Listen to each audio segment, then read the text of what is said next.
Alright guys, we're working on the brute force again, and today we are going to be removing the little clutch fork for the engine brake on these Kawasaki's. You can remove these and you don't have to buy a whole other kit. Those kits are like $100, $200, something like that. All you have to do is remove the fork and spring assembly. So I'll show you how to do that. You just got to take this cover off. Once you have it off, you'll be able to see the assembly itself.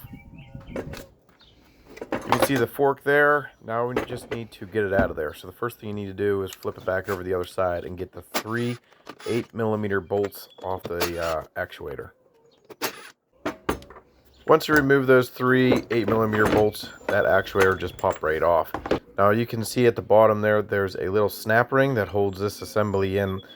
You do need snap ring pliers or something to get that off. You can use a screwdriver or another set of pliers, something like that, needle nose.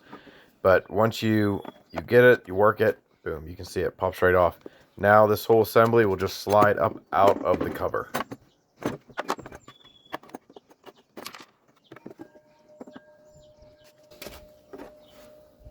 The hard part's done. Now all you need to do is put everything back together. You're going to put this little cover on, and then the actuator with those 3 8mm bolts. You're going to tighten them up, and then put the whole clutch cover back on the quad. Now one thing I do recommend is while you have the cover off and doing this, just clean everything up. I didn't do that because it's coming back off here shortly once I get some different weights for the clutches. But yeah, so this should work for other Kawasaki's. The one thing is, the actuator's still going to make all the noises.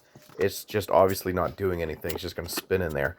So if you guys have any questions or comments, don't be afraid to leave me in the comments section below. And always, God bless.